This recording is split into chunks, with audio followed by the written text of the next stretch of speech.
having to use safety tools in the moment can actually feel a little confronting, because it can feel like, as the GM, you can feel, oh no, I did something bad. Madness. So there are 3, and only 3 types of players that insist on using safety tools in an RPG table. There are those that are truly mentally ill. There are those who are just plain virtue signalers. And then there are some that are just attention-seeking, spoiled brats. That's it. And none of them belong at your table. Stick around to the end of the video, and I'll tell you the 3 types of DMs who insist on having safety tools at their table. Nowhere else has the culture war at large imposed itself on our little front than with the use of RPG safety tools. Safety tools are a mechanism to impose the tyranny of the broken, the tyranny of the radical, the tyranny of the narcissist on your game. Their very existence is a siren call to every corner of the gaming world's worst elements to come in and wreak havoc. But let's take a quick step back and review what safety tools are from the help of our friends over on TikTok. So here are some of my favorite safety tools. Right up top, we've got the RPG Consent Checklist from Monty Cook Games' landmark free PDF document, Consent in Gaming. Each player at the table fills one of these out, indicating whether each item on the checklist's inclusion is green, enthusiastic consent, yellow requires veiling, advance notice, or discussion, or red, a hard line, do not cross. This leads right into traffic lights. Whenever something potentially unsafe happens at the table, you can say green for go ahead, yellow for slow down, we're approaching the line, or red for a line has been crossed, let's back up. Lines and veils are much like red and yellow, respectively. Lines are content we establish in advance as solidly off limits, while veils are things we would prefer to be off-screen, merely implied, or used only with precaution or advance explicit consent. Finally, there's the X card. The X card is the nuclear option. It's a card with an X on it that you can tap or hold up or send the letter X privately to the GM, and whatever got X carded is removed and moved past. No questions asked. It's important to note that these tools were virtually unheard of 7 or 8 years ago. And now they're endorsed by every major RPG company, like Wizards of the Coast, Paizo, Monty Cook Games, and they all share a common social and political philosophy, and safety tools fits hand in glove with it. The restriction of free expression and catering to people who wish to impose their politics on you, whether you like it or not. And this is where you have to take a step back and decide what you are actually doing at the RPG table.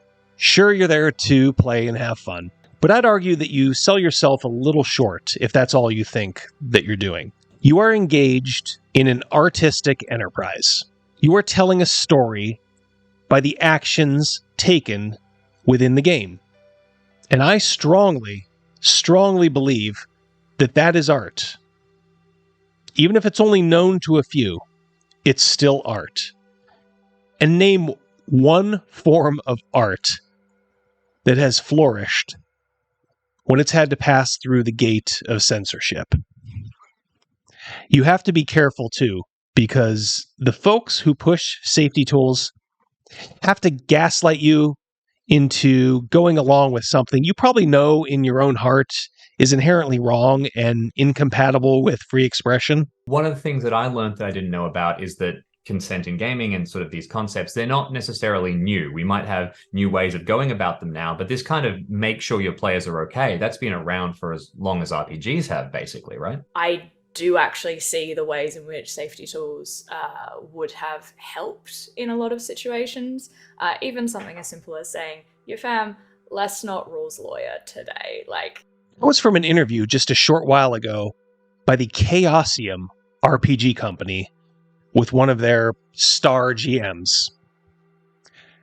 That's particularly dispiriting. Not just because Chaosium is one of the OG RPG companies out there, but also because they have shamelessly built their company on content that could very well be interpreted as triggering. Cthulhu, horror, blood, writhing tentacles, very disingenuous, very cynical. They will also lie and tell you that your game is actually better when players who, either through illness or pure selfishness, are there to hold the table hostage. So one of the things you've alluded to a few times is that safety tools often make games better because you can dive real deep into things, make sure everyone's on the same page, and you can make sure that the game is focused in the direction that all the players want it to be focused in. So let me be clear. Your gaming table is not a group therapy session. Your DM is most likely not a licensed therapist. If you are mentally ill and can be triggered by any number of things, you should not be anywhere near an open-ended artistic activity where the sky really can be the limit as far as player agency goes. Now, in the past, I've been dubious about the need for a session 0, which I had always thought was just a get to know your characters and the game world session, where you don't play, you just kind of talk things through. But in preparation for this video, I am now more and more convinced that session 0 is the camel's nose under the tent for implementing these nefarious, illiberal tools. Yeah, I would say it's two sides to the same coin, which is a session 0. So on one hand, you talk about your safety tools, the things that you're going to use in case something goes wrong. I've seen a lot of videos that reference session 0 going hand in hand with consent checklists and safety tools in general. Now, much like in the real world, where they're telling you right now that 2 and 2 is 5, there are more than 2 genders, they're making even our little corner of the culture war rethink old and proven precepts. From almost the beginning of role-playing, across all games, there's been an ironclad law. When the DM has ruled that an action has taken place, it has taken place. It's almost mandatory in order to have a world that the participants can trust. Now, in the past, this was probably to prevent a tyrannical or even whimsical DM from changing something they had already ruled on. But those days are long over. If it is a proper line in the sand that someone's drawn, gone absolutely not, I, as a GM, especially in a convention game, would usually just make the call to roll that back and go like, that didn't happen, scratch that from a record, let's continue from the point that we just had. Now we must cater to the me generation of players. They are there to see the DM squirms, whether consciously or subconsciously, making them dance like little marionettes and bending them to their will. They're turning DMs into the scared parents in the Twilight Zone episode where the little kid could wish anyone he wanted away into the cornfield, into oblivion, which leads to some ludicrous pampering. At a very, very basic level, though, even before you start doing that, you can just do check-ins with people, check-ins with your players or check-ins with your DM, to say, hey, you know, this is a theme that comes up and I, as a person, know that this theme is a little confronting. How does everyone feel about that? More often than not is we'll get to something and I'll have in the back of my head, oh, I know this is a difficult topic for someone. I'll check in with them. I'll say, how you going? And a lot of the time I get a big grin and it's just, this is great. Keep going. It would be good if you told me what to play, Anthony. Don't make any noise when the music's playing. Somebody take a lamp or a bottle or something and end this! You're a bad man. You're a very bad man.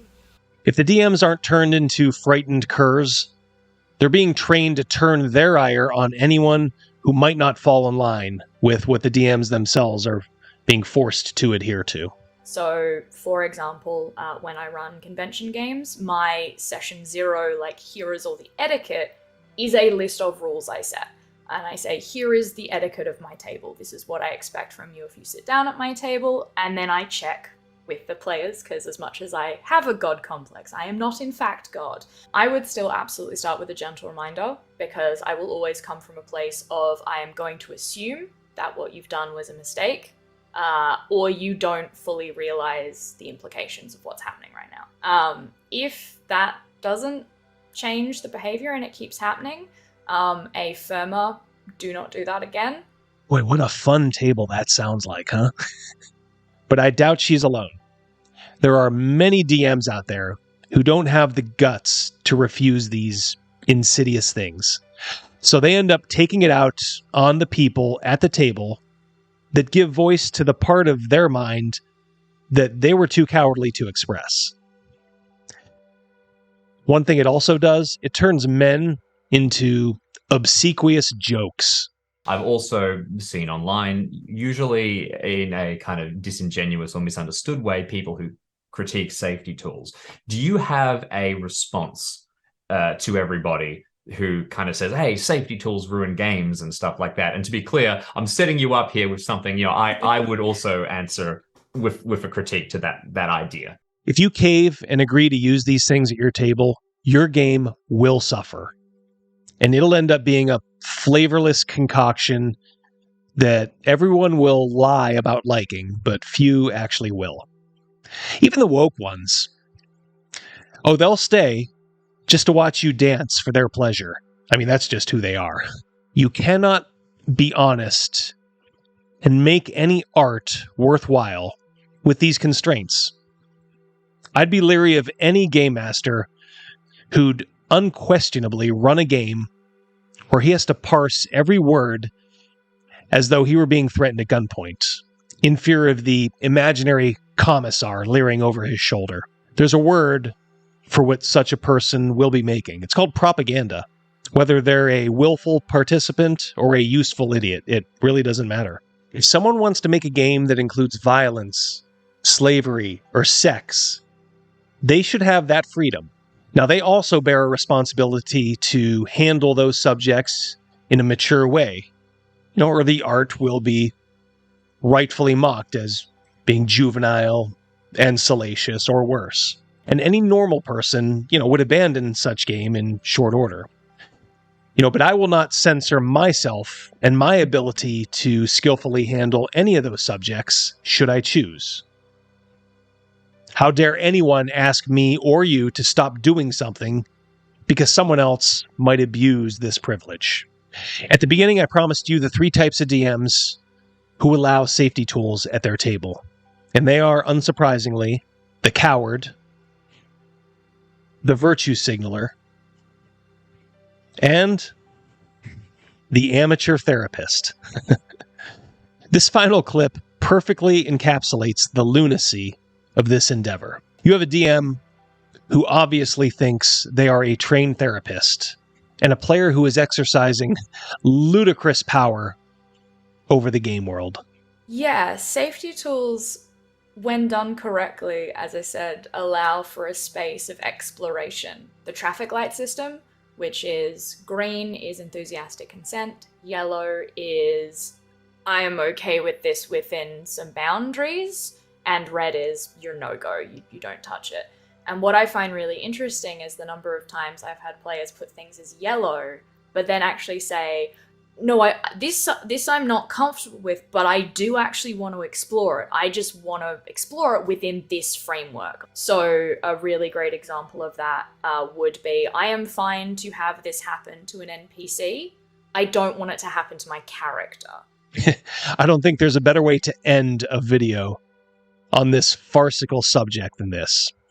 Do not be afraid to reject these tools. If anyone asks about them in a game you're starting up, tell them in no uncertain terms that you will be the final arbiter at the table and that they will simply have to trust you, like they would have had to do in the first 45 years of gaming. Thank you for watching. If you like this video, please throw a like on it. And if you're not already subscribed, go ahead and do it.